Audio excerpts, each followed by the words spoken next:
Shalom semua. Jika saya mengajak saudara untuk menggambarkan sosok Tuhan, kemungkinan besar dari kita pasti akan menggambarkannya sebagai sosok laki-laki, bukan perempuan. Rasanya jarang sekali ya sosok Tuhan digambarkan sebagai seorang ibu dan seringkali digambarkan dengan maskulinitas seorang bapa. Tapi tahukah Anda bahwa sebetulnya Tuhan itu tidak bergender. Dia bukan laki-laki ataupun perempuan. Menurut Yohanes 4 ayat 24, Tuhan adalah roh. Akan tetapi, dalam penulisan Alkitab yang didasarkan pada budaya bangsa Israel yang patriarkal, disitulah Tuhan digambarkan sebagai sosok laki-laki, yaitu sebagai raja dan bapa. Saat mengekspresikan dirinya, Yesus pun menggambarkan gerejanya sebagai mempelai wanita dan dia sebagai mempelai pria. Tujuannya adalah untuk menunjukkan bahwa Israel menyembah Allah yang benar, yang memelihara dan membela. Berbeda dari bangsa-bangsa di sekeliling mereka yang menganut kebudayaan pagan dan kebanyakan mengambil sosok dewi-dewi untuk disembah.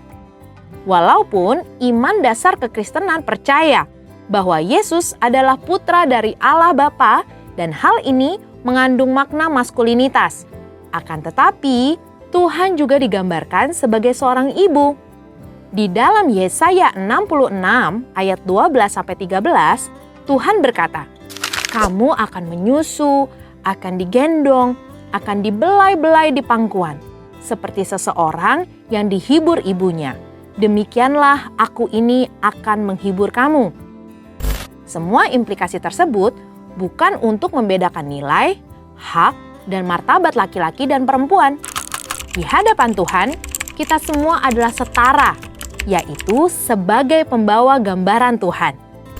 Demikian pula dalam gereja dan pelayanan, Tuhan memberi tempat kepada perempuan.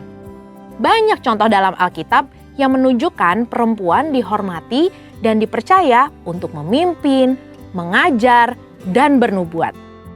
Dalam pelayanan Yesus, Ia juga menghilangkan diskriminasi terhadap kaum perempuan dan penyalahgunaan otoritas laki-laki. Yesus menjadi sahabat perempuan dan mendorong perempuan untuk memberitakan Injil. Yesus pun memuji, membela, dan menyelamatkan perempuan yang seringkali direndahkan. Gereja kita pun konsisten mengikuti ajaran Tuhan, di mana perempuan dapat diangkat sebagai gembala, guru, worship leader, pengkhotbah, dan sebagainya. Mungkin ada yang bertanya, kemudian bagaimana dengan ayat yang tertulis dalam 1 Timotius 2 ayat 9-15 yang sepertinya mengharuskan perempuan berdiam diri, dilarang mengajar, dan tidak boleh berdandan. Perlu diketahui bahwa konteks ayat tersebut Paulus tujukan untuk mengajar jemaat Efesus yang dilanda ajaran sesat, pengaruh dari budaya paganisme setempat, di mana beberapa kaum perempuan elit yang melayani dianggap sebagai dewi dan mendominasi, bahkan mengambil alih otoritas yang merusak tatanan struktur Tuhan dan mengajarkan ajaran sesat. Pada dasarnya, Rasul Paulus mendukung perempuan untuk bernubuat dan mengajar, serta menghormati dan memperhitungkan jeripayah perempuan yang melayani gereja. Jadi, kekristenan sebetulnya adalah kabar sukacita untuk kaum perempuan, yang mengubah pola pikir bahwa laki-laki adalah sosok yang lebih superior. Memiliki pemahaman yang benar akan posisi Tuhan terhadap gender sangat penting untuk gerejanya, supaya perempuan tidak lagi merasa direndahkan atau merasa tidak punya nilai dalam kehidupan sosial dan rohani. Mereka yang memiliki pemahaman yang salah akhirnya tidak menaati otoritas firman Tuhan, bahkan mengikuti gerakan ekstrim feminisme yang merasa bahwa perempuan lebih berkuasa dari laki-laki. Ada juga yang akhirnya memendam kepahitan dan tidak bisa mendekat kepada Tuhan karena mengalami trauma mendalam oleh ayahnya, sehingga kehilangan figur bapa yang benar. Mari kita pahami bersama beberapa anggapan tentang kesetaraan gender sesuai dengan firman Tuhan. Yang pertama, perlu dipahami bahwa kesetaraan bukan berarti serupa. Walaupun setara, tetapi memiliki perbedaan fungsi, tugas, dan kewajiban. Firman Tuhan mengajarkan melalui ketritunggalan Allah. Secara esensi, tiga pribadi ini adalah Allah sendiri, namun memiliki fungsi masing-masing.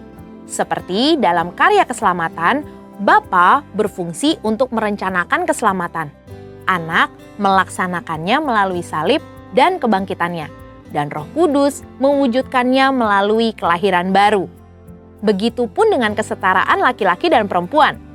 Walaupun memiliki hak manusiawi yang sama, namun memiliki fungsi dan kewajiban yang berbeda, khususnya dalam pernikahan.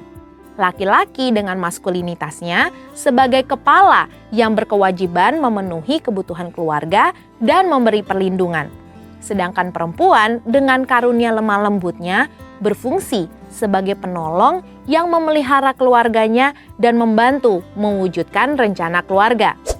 Yang kedua, pahami bahwa penundukan diri tidak menjadi tanda nilai status yang lebih rendah.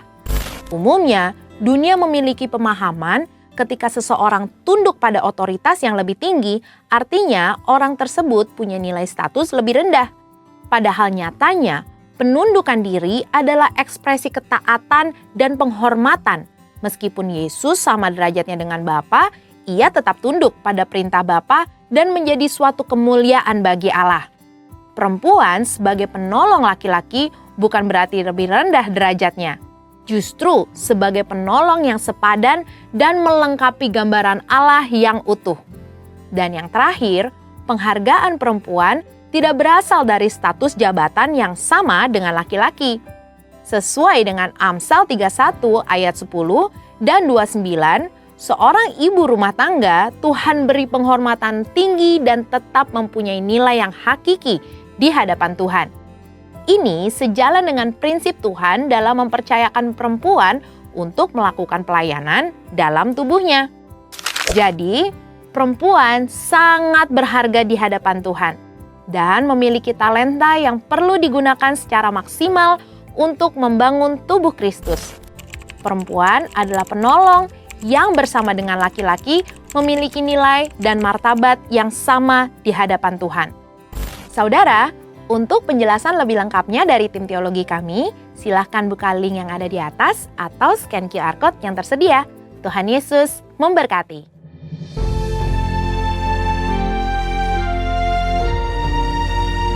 Mari, jemaat yang dikasihi Tuhan, kita akan bersama-sama memperkatakan apa yang dimaksud dengan Pentakosta ketiga dan Mazmur 91. Apa yang dimaksud dengan Pentakosta ketiga? 1. Pentakosta ketiga adalah pencurahan Roh Kudus yang dahsyat di zaman ini, melebihi yang terjadi di Azusa Street. 2. Pentakosta ketiga akan mengakibatkan penuaian jiwa yang terbesar dan yang terakhir sebelum Tuhan Yesus datang kembali. 3. Pentakosta ketiga akan membangkitkan generasi Yeremia, yaitu anak-anak muda yang dipenuhi Roh Kudus, cinta mati-matian kepada Tuhan Yesus, tidak kompromi terhadap dosa, dan akan bergerak untuk memenangkan jiwa. 4.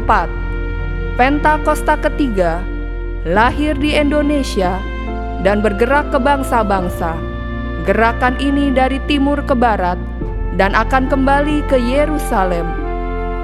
5. Pentakosta ketiga akan memberikan kuasa untuk menyelesaikan amanat agung, dan setelah itu Tuhan Yesus akan datang kembali. Dan mari bersama kita sepakat dan percaya mendeklarasikan firman Tuhan yang tertulis dalam Mazmur 91. Dalam lindungan Allah, orang yang duduk dalam lindungan yang maha tinggi dan bermalam dalam naungan yang maha kuasa akan berkata kepada Tuhan, tempat perlindunganku dan kubu pertahananku, Allahku yang kupercayai. Sungguh, Dialah yang akan melepaskan engkau dari jerat penangkap burung, dari penyakit sampar yang busuk. Dengan kepaknya ia akan menudungi engkau, di bawah sayapnya engkau akan berlindung. Kesetiaannya ialah perisai dan pagar tembok. Engkau tak usah takut terhadap kedahsyatan malam, terhadap panah yang terbang di waktu siang, terhadap penyakit sampar yang berjalan di dalam gelap, terhadap penyakit menular yang mengamuk di waktu petang. Walau 1.000 orang rebah di sisimu dan 10.000 di sebelah kananmu, tetapi itu tidak akan menimpamu. Engkau hanya menontonnya dengan matamu sendiri dan melihat pembalasan terhadap orang-orang fasik. Sebab Tuhan ialah tempat perlindunganmu, yang maha tinggi telah kau buat tempat perteduhanmu. Malapetaka tidak akan menimpa kamu, dan tulah tidak akan mendekat kepada kemahmu. Sebab malaikat-malaikatnya akan diperintahkannya kepadamu untuk menjaga engkau di segala jalanmu. Mereka akan menatang engkau di atas tangannya, supaya kakimu jangan terantuk kepada batu. Singa dan ular tedung akan kau langkahi. Engkau akan menginjak anak singa dan ular naga. Sungguh, hatinya melekat kepadaku, maka aku akan meluputkannya. Aku akan membentenginya, sebab ia mengenal namaku. Bila ia berseru kepadaku, aku akan menjawab. Aku akan menyertai dia dalam kesesakan. Aku akan meluputkannya dan memuliakannya. Dengan panjang umur akan kukenyangkan dia, dan akan kuperlihatkan kepadanya keselamatan daripadaku. Haleluya! Amin.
Bapak Ibu yang dikasihi Tuhan Yesus.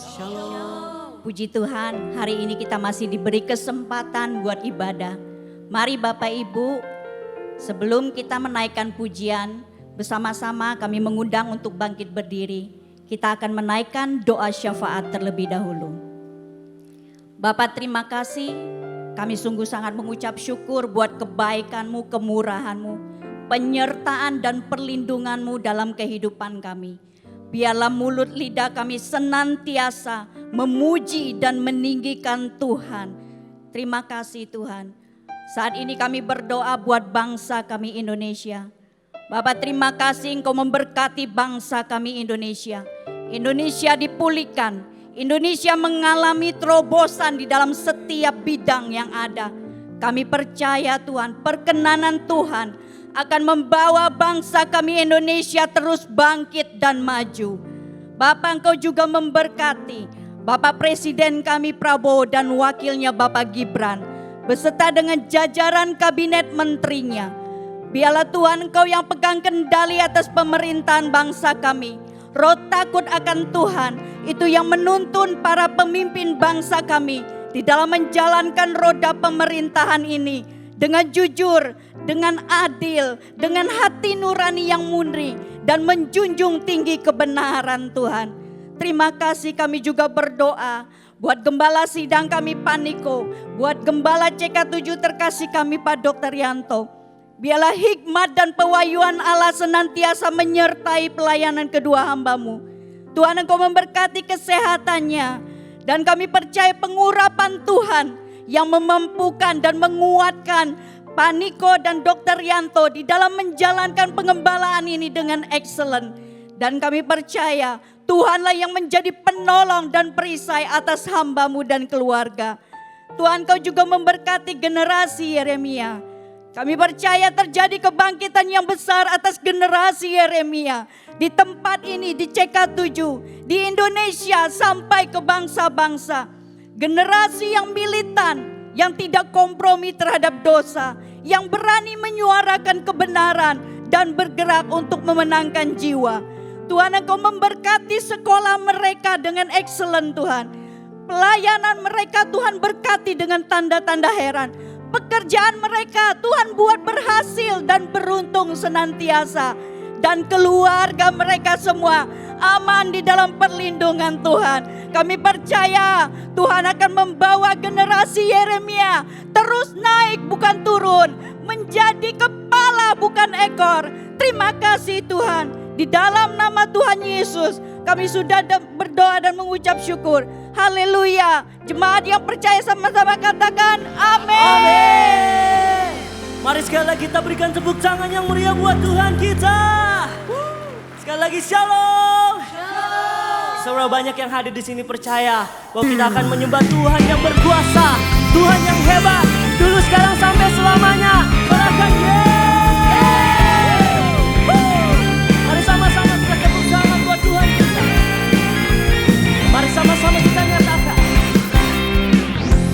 Berkuasa di bumi di surga, bertata dalam kemuliaan. Dialah Tuhan Allah kita.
sama-sama kita berikan tepuk tangan yang meriah buat Tuhan kita. Haleluya. Sebab Engkau Tuhan yang berdaulat atas hidup kami Tuhan. Kami mau percaya sepenuhnya di dalam tangan-Mu Tuhan. Ada pengharapan, sorakan haleluya.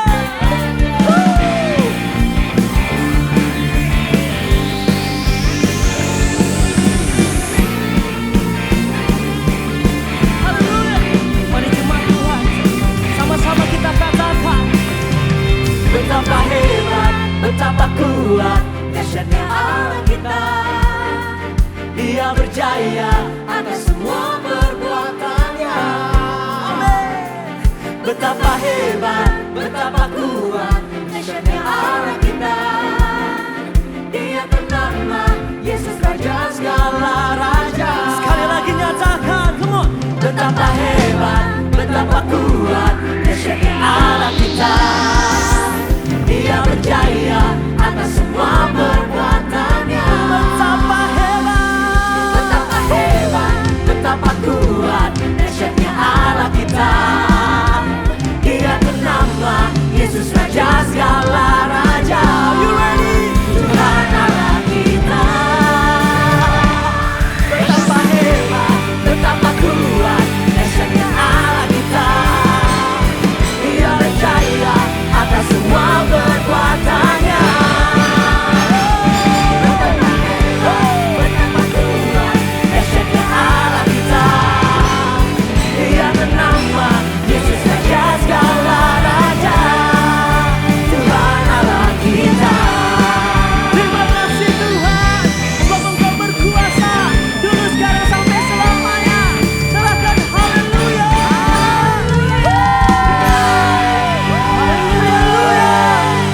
Yang percaya kita punya Tuhan yang hebat, boleh katakan haleluya. Haleluya. Boleh dilihat kanan kirinya, katakan Tuhan kita luar biasa. Haleluya, mari sama-sama kita memuji Tuhan. Kita punya Allah yang sanggup menjadikan kita lebih daripada pemenang. Amin.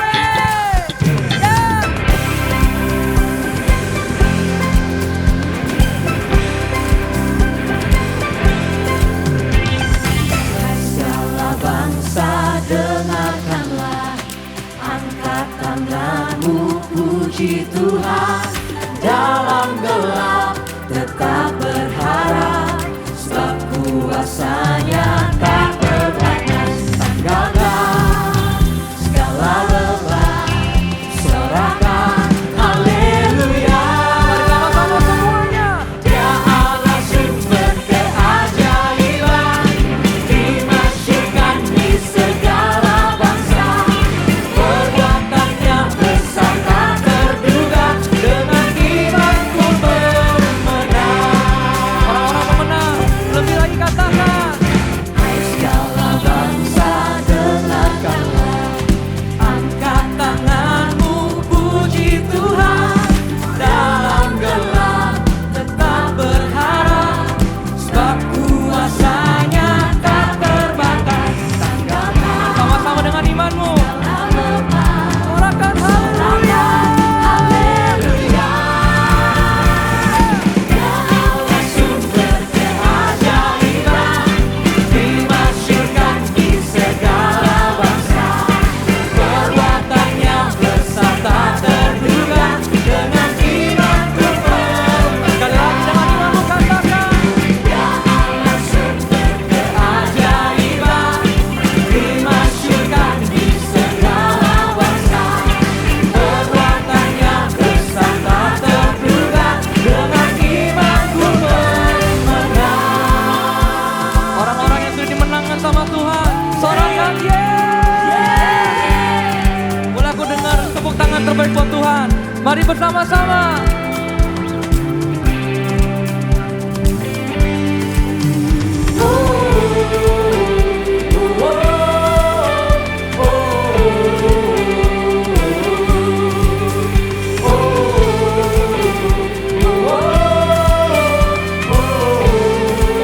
Mari jemaat Tuhan, katakan.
Terima kasih ya Bapa,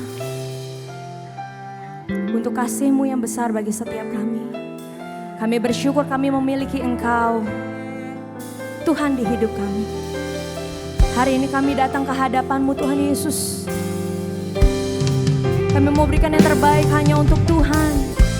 Setiap pujian penyembahan kami hanya buat Tuhan Yesus.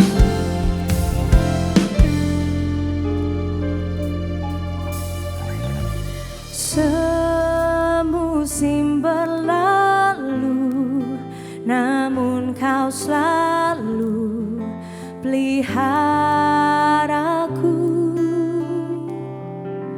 Kasih dan setiamu tak pernah layu di hidupku.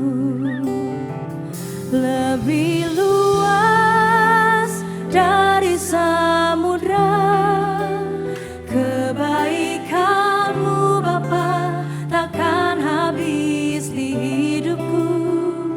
Lebih tinggi dari cakrawala, tak terbatas kasih-Mu. Sungguh ku bersyukur, kami bersyukur Tuhan. Semusim berlalu, namun Kau selalu peliharaku. Kasih dan setiamu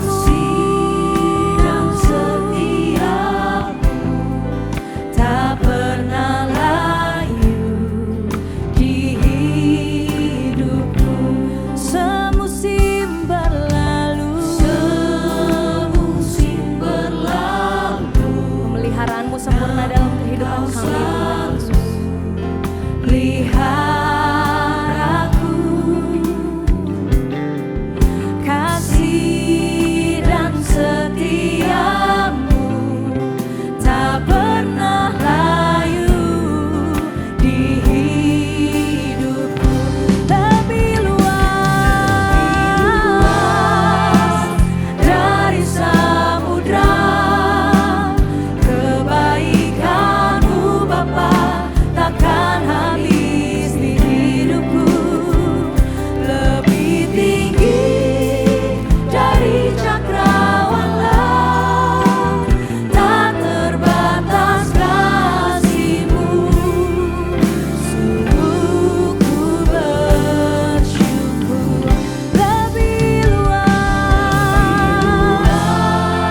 oh dari samudra, kebaikan-Mu Bapa takkan habis di hidupku. Terima kasih Tuhan Yesus. Lebih tinggi dari cakrawala, tak terbatas kasih-Mu.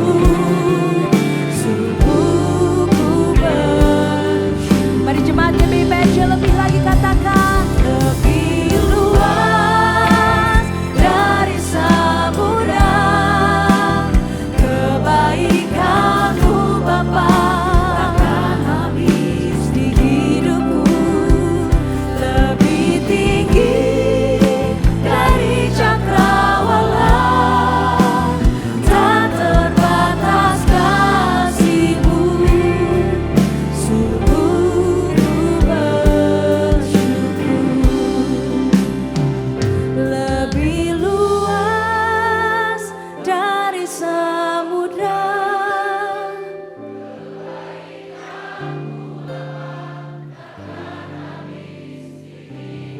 terima kasih untuk kasih-Mu yang besar bagi kami Tuhan Yesus. Kami sungguh-sungguh mengasihi Engkau Tuhan.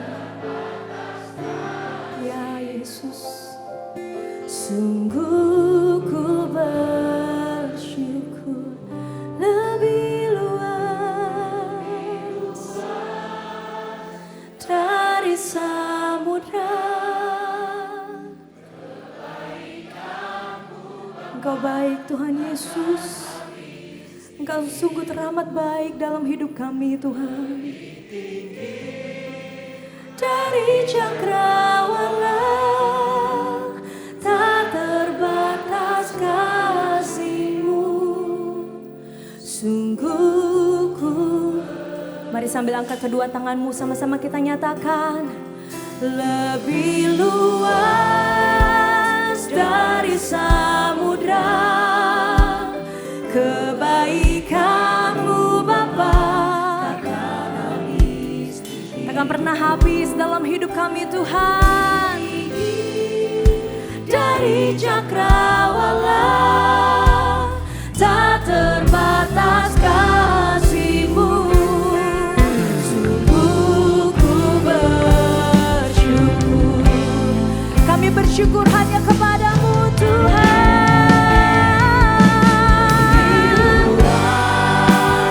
Dari samudra kebaikan-Mu Bapa, takkan habis di hidupku. Lebih tinggi dari cakrawala, tak terbatas kasih-Mu. Sungguh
Kami menikmati hadirat-Mu Tuhan.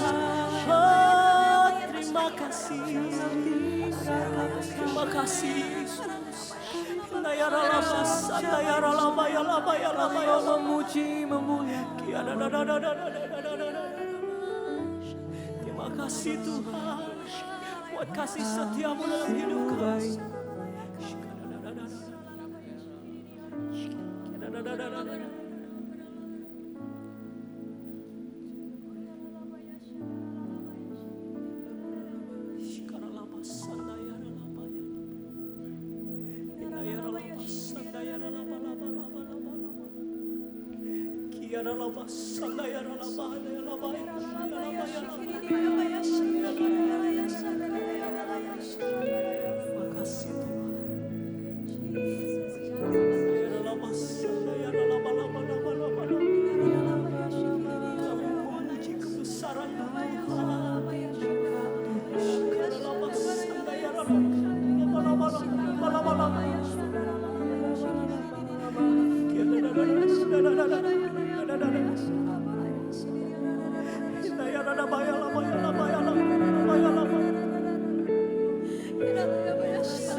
My soul, my Savior God, to Thee. How great Thou art! How great Thou art! Then sings my soul, my Savior God, to Thee. How great Thou art! How great Thou art! Then sings my soul, my Savior God, to Thee. How great Thou art! How great Thou art! Then sings my soul, my Savior God, to Thee. How great Thou art! How great Thou art! And sing my soul, then sings my soul, my Savior,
jemaat PGB PRJ yang dikasih oleh Tuhan. Hari ini kita akan mendengarkan firman Tuhan, tapi sebelumnya mari kita sama-sama tundukkan kepala untuk berdoa. Bapa yang baik, terima kasih hari ini kami akan mendengar firman-Mu. Biarlah kiranya kebenaran firman-Mu ini dibukakan oleh Tuhan, sehingga kami boleh mendengar dan kami dibebaskan dari kebenaran firman-Mu ini. Terima kasih Bapa, urapi hamba-Mu, urapi kami semua yang join di dalam live streaming pada hari ini. Terima kasih, di dalam nama Tuhan Yesus kami berdoa. Amin. Ya, shalom Bapak Ibu jemaat yang dikasih Tuhan. Hari ini saya terbeban untuk membawa satu tema ya tentang keluarga. Nah, hari-hari ini tentu kita tahu bahwa keluarga itu tidak mudah di dalam membangunnya ya. Banyak hal yang membuat keluarga-keluarga hancur hari-hari ini. Karena itu hari ini saya akan membahas satu tema ya, berjudul komunikasi konflik di dalam pernikahan. Nah, Bapak Ibu, pernikahan hari-hari ini banyak sekali gagal di dalam komunikasi ya. Sebenarnya konflik itu adalah hal yang normal ya bagi kita. Di dalam pernikahan Kristen itu normal ada konflik karena kita memang berbeda satu dengan yang lain. Nah, ada satu survei dari Gottman Institute dikatakan bahwa 70% masalah rumah tangga itu berasal dari komunikasi yang gagal. Ya. Nah, yang sedihnya 65% perceraian itu juga disebabkan oleh komunikasi yang buruk. Karena itu hari ini kita mau belajar ya bagaimana komunikasi ketika konflik terjadi di dalam rumah tangga kita, khususnya untuk suami dan istri ya. Nah, pertama kita mau lihat dulu ya arti daripada konflik itu apa sih sebenarnya. Konflik itu bisa diartikan begini Bapak Ibu, ketidaksetujuan atau ketidaksepakatan yang muncul ketika ada kepentingan atau paham dua pihak yang bertentangan. Nah, tentunya ada di situ menyangkut kepentingan-kepentingan yang dipengaruhi ya oleh keinginan ya dari masing-masing. Nah, masalahnya komunikasi antara pihak itu seringkali lemah ya, akhirnya tidak mau mencari jalan keluar yang terbaik. Makanya konflik itu berlanjut dan akhirnya menghancurkan keluarga kita. Ya, nah hari ini kita mau belajar bagaimana membangun komunikasi di saat konflik dari kebenaran firman Tuhan yang diambil dari Yakobus 1 ayat 19 sampai 20. Ya, saya akan bacakan buat kita semua. Yakobus 1 ayat 19 sampai 20, demikianlah firman Tuhan. Hai saudara-saudara yang kukasihi, ingatlah hal ini. Setiap orang harus cepat untuk mendengar, lambat untuk berkata-kata, dan lambat untuk marah. Sebab amarah manusia tidak mengerjakan kebenaran di hadapan Tuhan. Nah, dari firman Tuhan ini Bapak Ibu yang dikasih Tuhan, ada 3 prinsip komunikasi yang kita boleh belajar ketika terjadi konflik. Ya, yang pertama dikatakan tadi kita harus belajar untuk cepat mendengar. Ya, yang kedua kita akan belajar untuk lambat berkata-kata. Yang ketiga, lambat juga untuk marah. Ya, nah kita akan bahas satu-satu Bapak Ibu ya. Nah hari ini yang pertama kita akan belajar bagaimana untuk kita belajar cepat untuk mendengar. Ya, tadi dikatakan dalam Yakobus 1:19a, hai saudara-saudara yang kukasihi, ingatlah hal ini, setiap orang harus cepat untuk mendengar. Artinya bagaimana Bapak Ibu?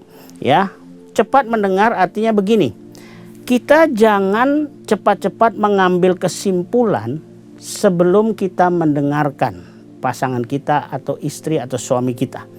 Ya, jadi jangan kita orang baru bicara lalu kita ambil kesimpulan, oh saya sudah tahu kamu begini, kamu pasti begini. Nah gitu ya, nah, itu sangat mengganggu di dalam komunikasi. Ya, agak sulit kita berkomunikasi ketika kita langsung lompat kepada kesimpulan. Dan ini seringkali membuat orang yang kita komunikasikan itu menjadi marah. Kenapa? Karena dia dicap gitu ya, langsung dikasih judgement begitu. Yang kedua, artinya begini. Mendengar itu bukan sekedar diam Bapak Ibu, tetapi kita belajar bagaimana memahami, mengerti dengan pikiran dan hati kita. Ya. Nah, ini sangat dibutuhkan ketika kita lagi konflik.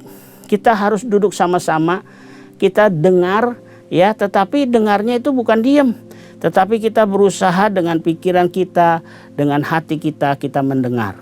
Ya, supaya apa? Supaya kita benar-benar mengerti sebenarnya apa yang dimasalahkan oleh pasangan kita. Ya, nah ini yang sering jadi masalah. Ketika ada luka, habis konflik itu biasanya ada luka Bapak Ibu ya. Nah, suami istri itu cenderung ingin dimengerti, ya, lebih dari sekedar ditanggapi. Nah, karena itu kita belajar untuk apa? Untuk memahami, mengerti rasa sakit dari luka dari pasangan kita, ya. Kadang-kadang kita hanya cuma lompat langsung, oh ya, kamu nih begini, kamu harus begini. No, kita harus belajar mendengar, ya. Bagaimana perasaan dia, luka dia ketika terjadi konflik. Ya, itu yang pertama Bapak Ibu. Nah, yang kedua, dari prinsip di dalam Yakobus 1 ini kita belajar yang kedua, lambat untuk berkata-kata. Bagaimana kita belajar untuk tidak langsung berkata-kata ya, dengan kata-kata yang menyakitkan begitu ya. Nah, Yakobus 1 tadi di ayat 19b dikatakan lambat untuk berkata-kata. Artinya begini, jangan buru-buru bicara saat kita emosi. Ya. Waktu emosi itu seperti mobil tuh lari kenceng. Ya. Kita pengen keluarin semua kata-kata yang bahkan menyakitkan. Ya. Nah, ini yang perlu kita hati-hati. Kita belajar untuk sedikit ngerem, berkata-kata itu jangan terlalu cepat, ya. Nah, untuk supaya aman di dalam konflik, waktu kita sudah terjadi konflik. Nah, untuk perkataan kita harus pertama pikirkan dan siapkan, ya. Apa yang kita perlu siapkan waktu berkomunikasi setelah konflik? Ya, yang pertama kata-katanya harus tepat dan benar, Bapak Ibu, ya. Seperti dalam Amsal 25 ayat 11 dikatakan, perkataan yang diucapkan tepat pada waktunya adalah seperti buah apel emas di pinggan perak. Jadi Bapak Ibu, yang pertama kita harus pikirkan dan siapkan kata-kata yang tepat dan benar. Ya, jangan pakai kata-kata yang melukai. Ya, harus kita pikirkan kata-kata yang tepat dan juga benar gitu. Ya. Nah, yang kedua, waktu yang tepat. Ini juga penting. Ya. Waktu yang tepat, karena waktu kita berbicara di waktu yang salah, itu pun membuat kita tidak bisa berkomunikasi dengan baik, bahkan akan menimbulkan konflik yang lebih dalam. Ya. Nah, yang membantu yang berikutnya adalah apa? Kita harus siapkan tempat yang tepat. Ya. Jangan sembari begitu ya. Kadang-kadang orang karena sudah emosi ya, pengen cepet-cepet di TKP gitu ya, langsung di judgment, langsung saling menyalahkan. Nah, ini juga tolong dihindari ya. Jadi waktu ada konflik, tolong kita siapkan juga waktu yang tepat. Artinya di mana tempatnya itu bisa tenang ya, berdua kita bisa ngomong dengan tenang gitu ya. Nah, terus yang terakhir adalah di sini di poin kedua ini, disampaikan komunikasi kita itu, kata-kata kita itu dengan dorongan kasih, bukan motif balas dendam. Ya, kadang memang kalau kita sudah lagi konflik, ya kita saling menyerang, ya kita saling menyalahkan. Nah, ini perlu kita belajar untuk apa? Sebelum kita berkata-kata, coba kita lihat hati kita, ya, apakah kata-kata saya ini muncul karena ada kasih kepada pasangan kita, ya. Karena itu dorongannya, motivasinya bukan untuk menyakiti, membalas, tetapi untuk mengasihi dia supaya dia berubah, supaya dia menangkap apa yang kita mau komunikasikan, ya.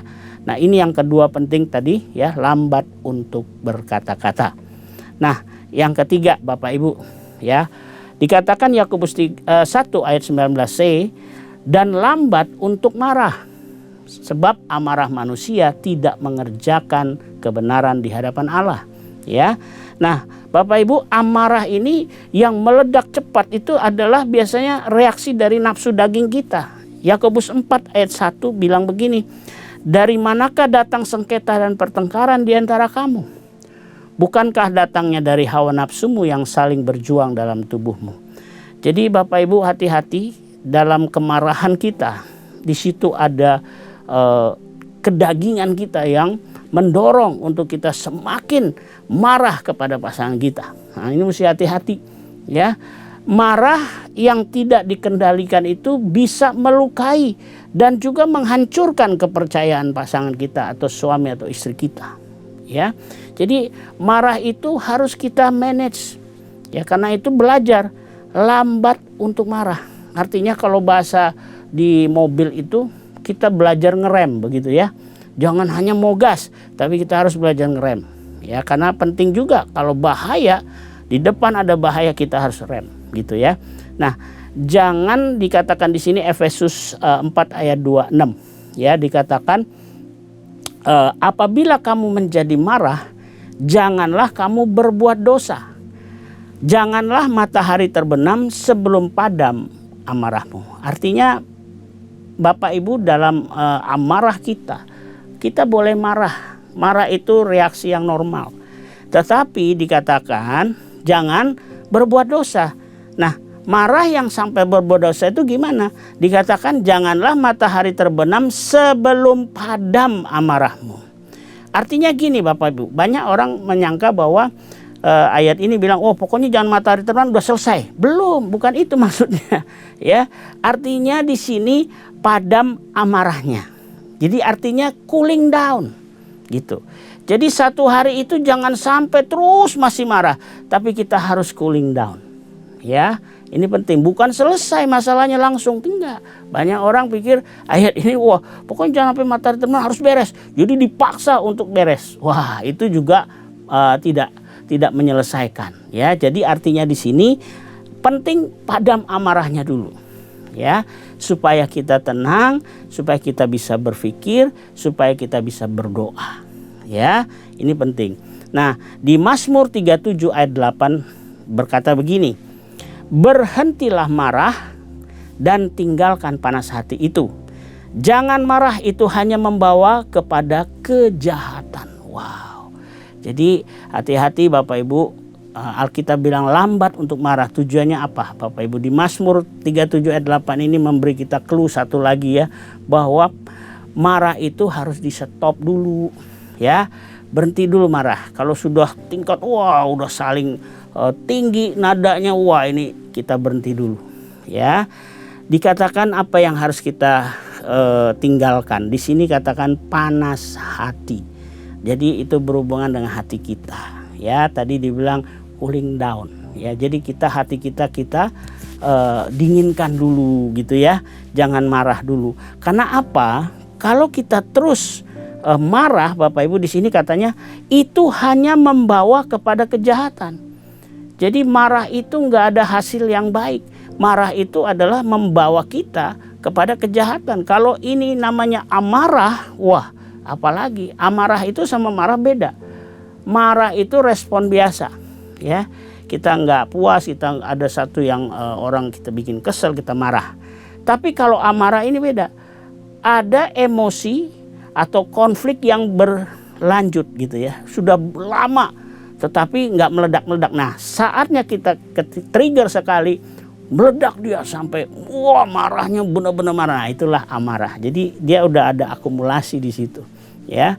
Jadi ini yang bahaya, ini amarah, karena kita simpen, kita tahan, akhirnya satu kali meledak. Nah, ini yang paling bahaya, karena waktu dia meledak dia akan melukai orang atau pasangan kita, ya.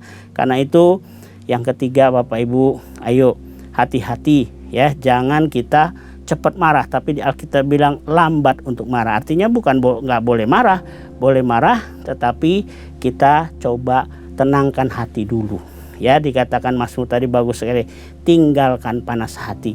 Karena kalau kita terus marah, maka itu akan membawa kita kepada tindakan yang jahat, ya, bahkan bisa melukai pasangan kita.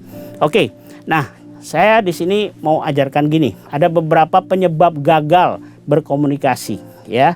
Penyebab gagalnya berkomunikasi waktu saat kita konflik, Bapak Ibu, ingat penyebab kegagalan itu yang pertama begini, kita itu menyerang dengan kata-kata gini, kamu tuh selalu begini, kamu tuh memang begini, kamu memang jahat, kamu memang orang kejam, wah gitu ya.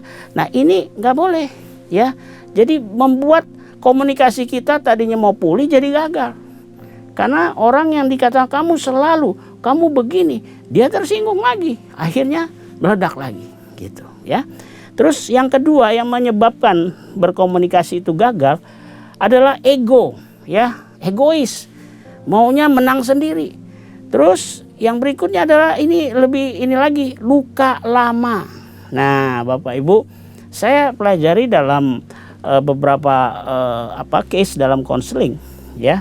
Orang yang luka itu, ya, kalau nggak disembuhkan sebelum menikah, lalu dibawa luka itu dalam pernikahan, ini akan membuat konfliknya lebih panjang, ya. Karena itu baiknya, ini kalau ada anak muda-mudi di sini, sebelum nikah kalau kamu ada luka, mungkin di masa kecilmu, mungkin dengan orang lain, dengan orang tua mungkin, itu harus dulu diselesaikan.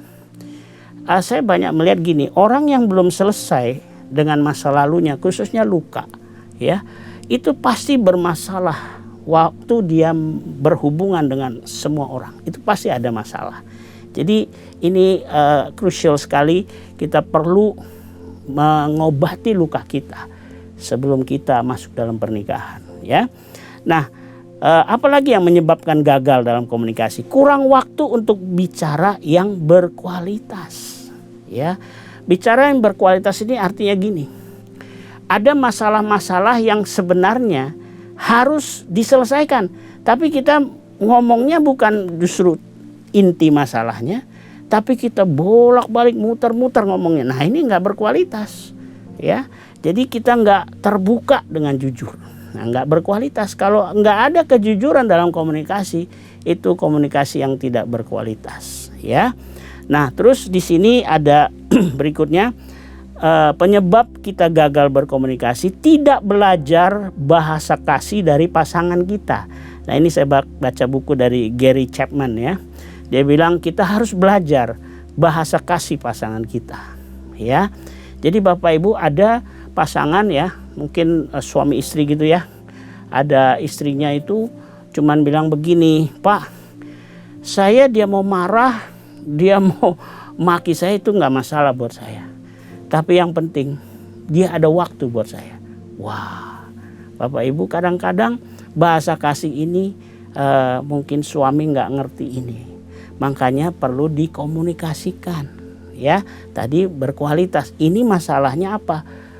Istri kurang dikasih waktu. Dia nggak dikasih waktu buat berdua dengan suaminya untuk ngobrol hal-hal yang berkualitas. Makanya belajarlah bahasa kasih dari pasangan kita. Cari Bapak Ibu, ajak bicara, ya, gitu. Oke? Nah, Amsal 15 ayat 1 bilang begini, jawaban yang lemah lembut meredakan kegeraman. Jadi Bapak Ibu, komunikasi mau dalam sisi apapun, kalau kita sampaikan jawaban kita dengan lemah lembut, ya, itu pasti bisa mengurangi, ya, amarah itu. Jadi bisa dikatakan meredakan kegeraman, ya.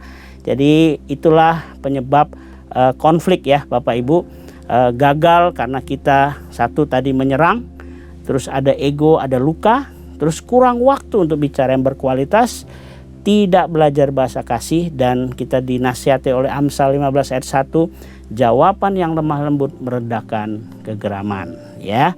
Oke, nah berikutnya Bapak Ibu ada satu case yang saya pernah ini, bahwa pengaruh dalam komunikasi itu bisa dipengaruhi oleh dosa, ya. Maksudnya apa? Begini, dosa itu membuat komunikasi yang berisi pembenaran diri, bukan kebenaran. Jadi kalau dosa masuk dalam komunikasi Bapak Ibu, pengaruhnya adalah orang itu cenderung membuat komunikasi yang isinya cuma pembenaran diri, bukan sebuah kebenaran, tapi dia membuat pembenaran buat dirinya sendiri, sehingga dia tidak mau berubah. Nah, ini bahaya, ya, itu pengaruh dosa dalam komunikasi.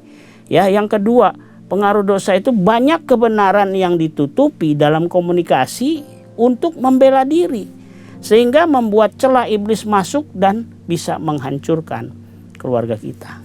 Ya, jadi Bapak Ibu, pengaruh dosa itu juga berbahaya karena banyak ditutupi. Kita ngomongnya nggak jujur, ya. Ada hal-hal banyak yang kita tutupi sehingga komunikasi itu membuat apa? Semakin semakin hancur. Karena apa? Karena ada iblis masuk ke dalam, ya. Kan firman Tuhan bilang, kalau ya katakan ya, kalau tidak katakan tidak. Selebihnya berasal dari si jahat. Hati-hati dalam komunikasi, kita perlu, ya, berkata jujur, ya. Nah, solusinya apa untuk masalah pengaruh dosa ini? Hanya Roh Tuhan dan firman-Nya yang bisa memulihkan hati kita dan komunikasi yang rusak akibat dosa, ya. Karena itu mari hati-hati ya Bapak Ibu. Waktu kita berkomunikasi, kita selesaikan dosa dulu, ya. Artinya dari situ kita belajar berkata jujur, nggak ada yang disembunyikan, kita bisa dipulihkan oleh Tuhan, ya. Nah, berikutnya aplikasi, ya, komunikasi dalam konflik, ya. Bagaimana aplikasinya? Nah, ada 5 hal di sini yang saya akan beritahu. Yang pertama, ya, waktu sudah terjadi konflik, ya, apa yang kita lakukan untuk terjadi pemulihan? Yang pertama, berdoalah sebelum kita berbicara, ya. Artinya begini, minta hikmat Tuhan untuk kata-kata yang tepat dan benar, ya. Yang kedua, gunakanlah waktu tenang untuk berbicara, ya. Jangan diskusi atau mau berbicara di saat kita lagi capek, lagi lelah, atau lagi mungkin emosi tinggi, ya. Jangan. Kita harus dalam waktu yang tenang untuk berbicara, ya. Kalau kita masih belum tenang, artinya masih capek, masih mungkin terbawa emosi dari kantor, mungkin dari mana, ya. Jangan dulu berkomunikasi sampai kita bisa tenang dulu, ya. Nah, yang ketiga, gunakan kalimat saya merasa. Artinya apa? Kita menghindari menyalahkan atau menghakimi pasangan kita, ya. Jadi kalau ada hal-hal yang kita nggak suka dari pasangan kita, mungkin kita bisa gunakan kata saya merasa kok kamu kurang waktu ya buat saya. Saya merasa kok kamu kasar ya ngomongnya, gitu, ya. Jadi tidak menyudutkan, ya. Artinya tidak menghakimi, langsung bilang kami ini orangnya kasar ya. Nah, gitu. Oke. Jadi gunakan kalimat saya merasa. Yang keempat, belajar untuk mendengar aktif, ya. Artinya begini Bapak Ibu, tadi kan diajarin untuk kita cepat untuk mendengar. Artinya begini, waktu kita mendengar juga dengan pikiran dan juga merasa dengan hati kita, ya. Supaya apa? Supaya kita bisa paham, mengerti perasaan dia dan juga apa yang dipikirkannya, supaya nyambung sama kita, supaya kita bisa tangkap itu, ya. Nah, untuk mendengar dengan aktif artinya gini, ulangi apa yang kita pahami dari pasangan. Jadi kita buat konfirmasi, oh kamu ternyata lagi begini ya, lagi marah ya, marahnya karena ini ya, begitu, diulang. Jadi buat konfirmasi, supaya apa? Supaya pasangan kita, oh iya benar, kamu udah nangkap rupanya. Nah, gitu, ya. Belajar mendengar dengan aktif, ya. Yang kelima, yang terakhir Bapak Ibu, buatlah waktu rutin berkomunikasi harian, ya. Saya percaya hari-hari ini kita semua sibuk, ya, apalagi pasca pandemi, ya, sibuk semuanya, ya.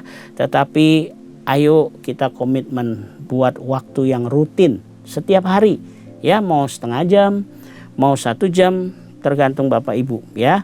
Supaya apa? Supaya ada waktu khusus berdua dan berbicara hal-hal yang jujur dari hati kita yang mendalam kepada pasangan kita, ya. Jadi setiap hari kalau ada hal-hal yang mengganjal, ada hal-hal yang kita nggak suka dari pasangan kita, ayo kita siapkan waktu berkomunikasi ya, supaya tidak numpuk Bapak Ibu ya, supaya kita bisa menyelesaikan masalah kita satu demi satu ya.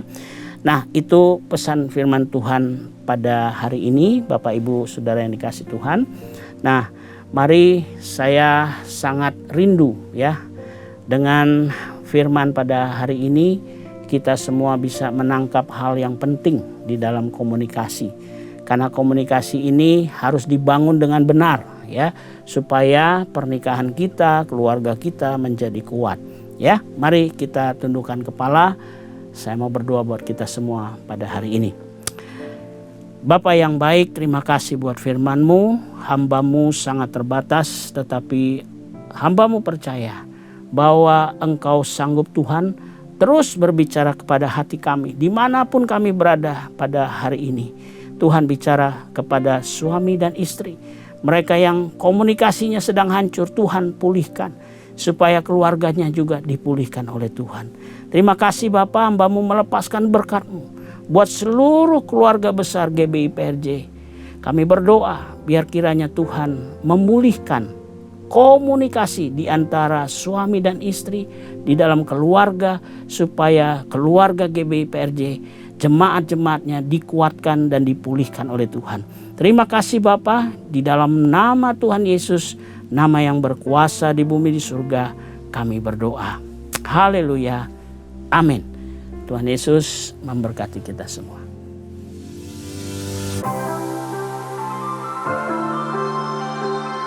Shalom. Gembala dan seluruh pengerja CK7 serta jemaat Tuhan mengucapkan terima kasih kepada Pendeta Indarwanto Tarigan BE yang telah memberkati kita semua melalui penyampaian pesan firman Tuhan pada hari ini. Tuhan Yesus memberkati Bapak dan keluarga berlimpah-limpah. Amin. Berikut kami sampaikan beberapa pengumuman.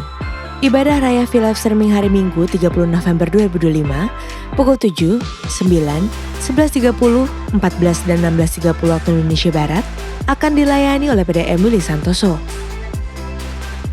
Ibadah Raya hari Minggu 30 November 2025 dadakan di GBPRJ pukul 7 waktu Indonesia Barat dilayani oleh PDP Tin Setiawati. Pukul 9 dan 11.30 waktu Indonesia Barat dilayani oleh Evangelis Indri Padede. Pukul 16.30 waktu Indonesia Barat dilayani oleh Dr. Cis Nugraha. GBPRJ Mandarin pukul 9 waktu Indonesia Barat dilayani oleh Pendeta Adiputra Hasani STH.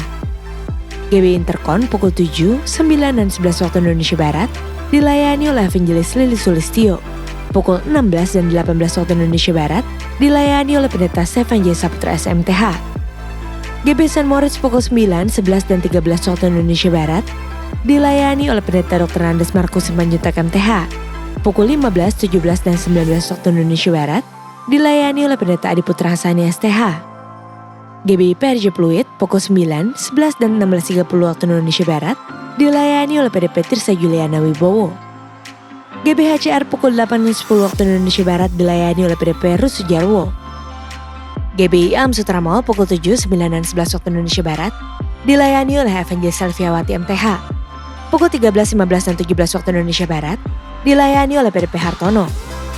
Ibadah Raya onsite di atas disertai dengan ibadah pengunduran anak secara onsite. Ibadah tayang ulang atau rerun yang dilakukan secara onsite untuk ibadah Mandarin Service dan 2PM yang Professional and Couple Service dapat diikuti melalui YouTube channel GBI PRJ CK7. Untuk persembahan umum atau kolekte, perpuluhan jemaat, ucapan syukur dan lain-lain dapat dilakukan melalui e-banking, mobile banking, ATM, maupun online di website rekening persembahan CK7 BCA Cabang Tamrin dengan nomor account 206 333 8222 atas nama GBI PRJ.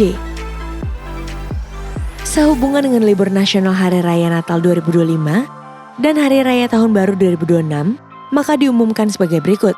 Doa Fajar, Bebes Sadi dan Kul mulai hari Senin 15 Desember 2025 sampai dengan Minggu 11 Januari 2026 diliburkan dan aktif kembali pada hari Senin 12 Januari 2026. Kantor OTP CK7 wilayah Timur dan Barat mulai hari Senin 22 Desember 2025 sampai dengan Senin 12 Januari 2026 diliburkan dan aktif kembali pada hari Selasa 13 Januari 2026. Menara doa 24 jam CK7 Wilayah timur dan barat tetap aktif seperti biasa. Berikut kami informasikan pasangan dari Jemaat GBPRJ Grup CK7 yang akan melangsungkan pemberkatan nikah. Apabila dari Bapak Ibu ada yang keberatan atas informasi tersebut, harap dapat segera menghubungi PDP Grace Natalia di nomor WA 0856 8505 054. Untuk info lengkap seluruh kegiatan GBPRJ CK7, maka Bapak Ibu dapat follow sosial media GBPRJ baik di Instagram, TikTok maupun Facebook. Sekian pengumuman pada hari ini. Terima kasih atas perhatian Bapak Ibu sekalian. Tuhan Yesus memberkati. Terimalah berkat yang berlimpah-limpah dari Allah Bapa, kasih karunia di dalam anaknya yang tunggal, Yesus Kristus, persekutuan yang manis dengan Roh Kudus menyertai kita mulai saat ini, sampai Tuhan Yesus datang untuk kedua kalinya, menjemput kita di awan-awan yang permai, bahkan untuk selama-lamanya. Semua yang percaya katakan amin.